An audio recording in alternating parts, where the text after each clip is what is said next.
Unang Korinto Kapitulo 11. Maging tagatulad kayo sa akin, gaya ko naman kay Kristo. Kayo'y aking pinupuri nga, na sa lahat ng mga bagay ay naaalaala ninyo ako, at inyong inaingatang matibay ang turo na gaya ng ibinigay ko sa inyo. Datapwat ibig kong maalaman ninyo na ang Pangulo ng bawat lalaki ay si Kristo, at ang Pangulo ng babae ay ang lalaki, at ang Pangulo ni Kristo ay ang Diyos. Ang bawat lalaking nananalangin o nanguhula na may takip ang kanyang ulo ay niwawala ng puri ang kanyang ulo, at bawat babaeng nananalangin na walang lambong ang kanyang ulo ay niwawala ng puri ang kanyang ulo, sapagkat gaya rin naman ng kung kanyang inahitan. Datapwat kung kahiyahiya sa babae ang pagupit o paahit ay maglambong siya, sapagkat katotohanan ng si Kristo ay hindi dapat maglambong. Palibhasa'y larawan siya at kaluwalhatian ng Diyos. Datapwat ang kaluwalhatian ng lalaki ay ang babae, sapagkat ang lalaki ay hindi sa babae, kundi ang babae ay sa lalaki. Sapagkat hindi nilalang ang lalaki dahil sa babae, kundi ang babae dahil sa lalaki. Dahil dito'y nararapat na ang babae ay magkaroon ng lambong sa kanyang ulo.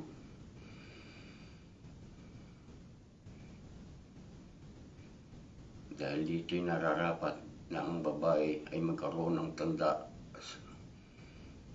sa kanyang ulo ng kapamahalaan dahil sa mga anghel. Gayon din naman, ang babae ay hindi maaaring walang lalaki, at ang lalaki ay hindi maaaring walang babae sa Panginoon. Sapagkat kung paano ang babae ay sa lalaki, ay gayon din naman ang lalaki ay sa pamamagitan ng babae. Datapwat ang lahat ng mga bagay ay sa Diyos. Hatulan ninyo sa inyong sarili na nararapat baga sa babae na manalangin sa Diyos nang walang lambong. Hindi baga ang katalagahan din ang nagtuturo sa inyo na kung may mahabang buhok ang lalaki ay maalay sa kanya. Datapwat kung ang babae ang may mahabang buhok ay isang kapurihan niya, sapagkat ang buhok sa kanya ay ibinigay na pinakalambong. Datapwat kung tila mapagtunggal ang sino man, walang gayong ugali kami, ni ang iglesia man ng Diyos. Datapwat sa pagtatagubilin sa inyo nito ay hindi ko kayo pinupuri, sapagkat kayo nagkakatipon, hindi sa lalong mabuti, kundi sa lalong masama. Sapagkat una-una ay nababalitaan ko na pagka kayo nagkakatipon sa iglesia ay mayroon sa inyong mga pagkakabahagi, at may kaunting paniniwala ako.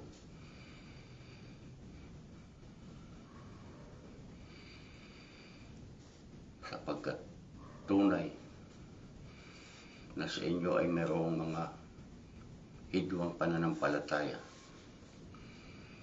upang yaong mga napatunayan na ay mga hayag sa inyo. Sapagkat kung kayo nagkakatipon sa iglesia, ay hindi kayo maaaring magsikain ng hapunan ng Panginoon, sapagkat sa inyong pagkain, ang bawat isa ay kumukuha ng kanya-kanyang sariling hapunan na nagpapauna sa iba. Ang isa ay gutom, ang iba ay lasing. Wala baga kayong inyong mga bahay na makakainan at mainuman? O niwawalang halaga ninyo ang iglesia ng Diyos, at inihiya ninyo ang mga wala ng anuman? Ano nga ang aking sasabihin sa inyo? Kayo bagay aking pupurihin?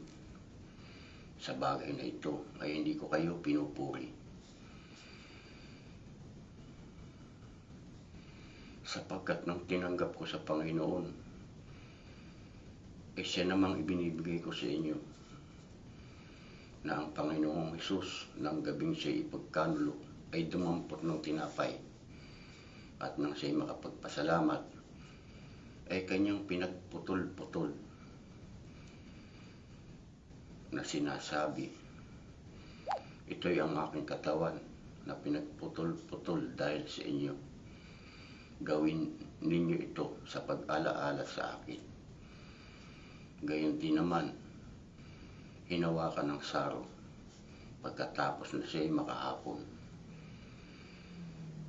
na sinasabi, ito'y ang saro ng bagong tipan sa aking dugo. Gawin ninyo ito sa tuwing kayo magsisiinom sa pag-alaala sa akin. Sapagkat sa tuwing kainin ninyo ang tinapay na ito at inuman ninyo ang saro, ay ipinahayag ninyo ang kamatayan ng Panginoon hanggang sa siya'y dumating. Kaya't ang sino mang kumakain ng tinapay at umiinom sa saro ng Panginoon na hindi nararapat, ay magkakasala sa katawan at sa dugo ng Panginoon.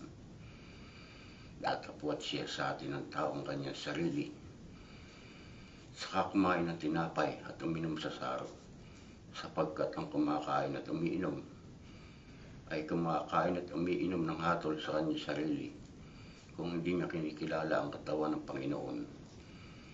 Dahil dito'y marami sa inyo ang mahihina at mga masasakitin, at hindi kakaunti ang nangatutulog.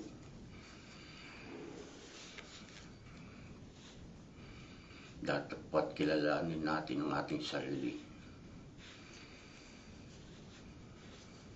saka tayo kumain at uminom upang huwag tayo maatulan.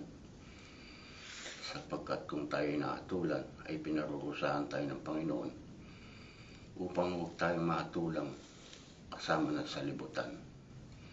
Dahil dito mga kapatid ko, pagka kayo nang sasalo-salo sa pagkain, ay mga gintayan kayo.